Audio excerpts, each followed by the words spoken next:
Do you think that the running of dungeons is either too hard or, hell, even too boring? Well, if that's the case, I have the perfect game for you today, because it's great for solo play, running with a GM, and it's a great source of inspiration for whatever game you're playing. It can enhance your game and make whatever you're running that much better. Grotten by Sunzenaut Games is a fantastic little zine that wants you to enjoy dungeon crawling again without all of the hassle. In Grotten, you're here for two things: exploring a dungeon for reasons of your own, and fighting a boss to the death. The art on the cover and within is wonderful. It's inspired by the likes of older games like Legend of Zelda, and it's driven by the Mork Borg engine, so you know it's incredibly simple to play. The creator, Tommy Sunzenaut, and I know I'm gonna get that pronunciation wrong, I'm very sorry Tommy, is someone that I'd love to have a conversation with, because he likes to do what I like to do, and that is break the rules of game design. You can tell that he looked at the Mork Borg engine and thought, this is very cool, very hackable, very fun, very simple, but can I twist the mechanics to make it more simple and, of course, make it my own? For example, the stat generation in Grotten compared to the likes of Mork Borg and Cyborg and other OSR games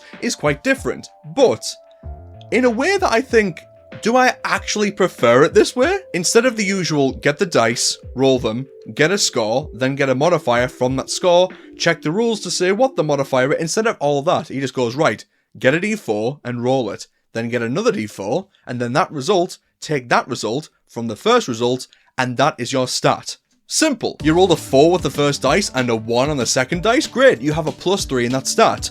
Oh no, you rolled a 1 on the first one and a 4 on the second one. That's a -3 in that stat. And you will not be seeing it in full detail here, which is fine, because I want you to check this out for yourself and not just me tell you the entirety of the game itself, but you can see on these pages all of the rules for how to make a character and how to play the game are just present on a single spread of paper. You roll for your stat, then you're going to roll for either a melee weapon or a ranged weapon, then you roll for your armor, ranging from no armor to heavy armor. I ran this with someone and they got no armor. That was a brutal time in that dungeon. And then the final thing is, of course, to get yourself a scroll, which can range from the likes of Force Push, which is a d6 of damage, or Telepathic Attack, which is a d10. And the scrolls do things like, I attack someone, deal damage, but I'm not going to try to roll and try and hit them. Instead, I just do the damage at the risk of hurting myself, which, of course, if anyone's watched my videos on Sanctum, fairly similar in some ways. And the rules for character creation are all well and good, but the rules for how you play the game is why you should pick this up. They really do make you sit back and go, are we overthinking all this dungeon crawling business? You'd be amazed at what you can accomplish with so little. That's what he said. Never mind all this dungeon design and intricate maps, never mind that. Just grab these tiles, and you can see that I haven't cut them out yet, and that's just because I'm the sort of person, if I get a sticker, I keep hold of it, not using it as a sticker. So you cut these out, place them on the table, and when you want to progress somewhere, you're going to pull out one of these doors. What lies behind one of these doors? Well, it's either going to be a corridor or a room. Some of these doors might be locked and require a key, but some of them you can just open, and when you go through and see whether it's a corridor or a room, that's when we're going to break out the dice. When you enter a new area, whether it's a corridor or a room, you roll the d20 and decide what kind of room it is. And then once you've decided the kind of room that it is, based on the dice roll, you then roll a d66, which is a d6, then a d6, to decide what specifically awaits you inside the corridor or room. And again, I'm not going to go through every single rule, and I'm definitely not going to go through every single result that you might get in a room, but I'll give you this. When you roll a d20, you either get an empty room, a structure, treasure, an NPC, a monster battle, or a boss room. Unless it's a boss corridor, because you don't have boss corridors, you have boss rooms, because bosses are allergic to corridors, as we all know. Don't pretend like you don't know that. And some of you might be sat there thinking, how does this even work? How do you generate an entire dungeon with a few dungeon tiles and a few dice rolls? Well, if you open a page, and again you can't see it, but that's fine, go by the book, you can see this page is devoted to structures. It gives the room, the description, and the effect. And the effect lays out specifically what you're going to do when you enter a room, because again, this is Grotten, 1 bit deeper, a 1-bit fantasy dungeon crawl, solo, co-op, or as a regular TTRPG.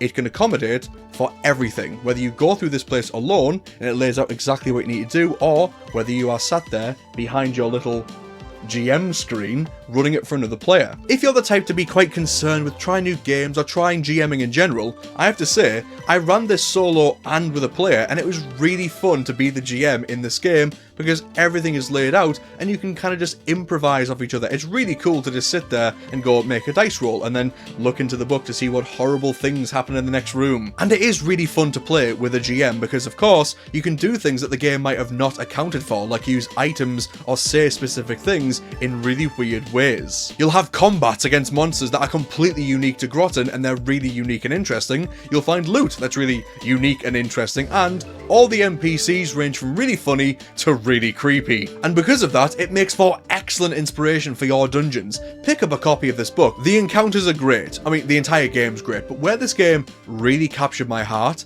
was in the boss monsters. You have guys that are big brutes. You have the Crawling Chaos and Gulzug the Eye Spider, which have a lot of HP, a lot of defense, and a pretty cool attack. But then you have guys that have much less health, like Solomon the Soul Eater, which is some guy with a big sword, and he looks pretty normal. And what, doesn't have that great of HP? And hey, look at that, he has no armor.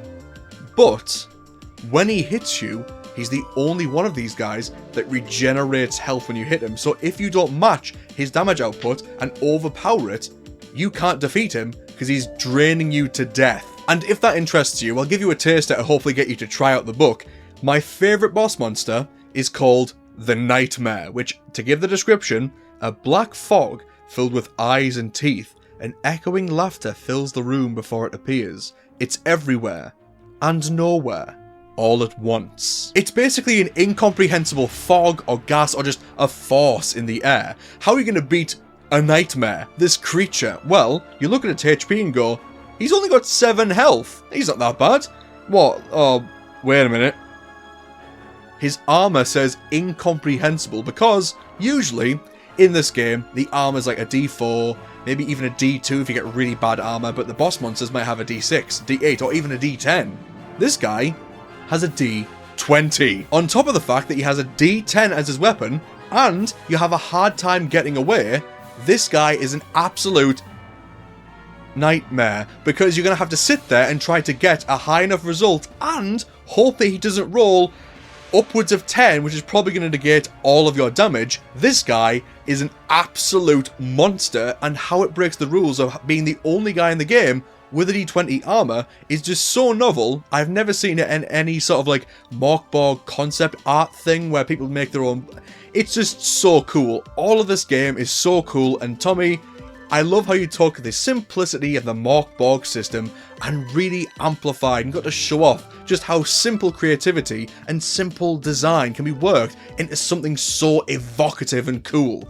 I love it. You did a great job. What's there not to love? I mean, it's got unique and fun art, simple character creation and dungeon crawl mechanics where you lay out these physical tiles, which is just so fun and unique, and probably for a lot of players, they'll love the novel concept of getting to lay out the dungeon for themselves. If you can't get a group together, you have a solo RPG. If you have only one other person, that's a GM and a player, or you can run it just like any other TTRPG with a GM and a bunch of friends, or maybe even like, you know, the book and a bunch of friends and no GM, so everyone gets to play. It's up to you. And of course, it's fantastic inspiration for if you don't want to play specifically Grotten, but just reap through all the ideas. But buy the book first. Buy a copy. Tommy, I hope people buy more copies of your game because it's great. Thank you for watching, and if you want to support me, then please like, subscribe, comment, all that fun stuff, and click the video on screen. I'm definitely going to cover more games that you might not have heard of, but are TTRPGs that you definitely need to play. But until that time comes, I love you all, and I'll see you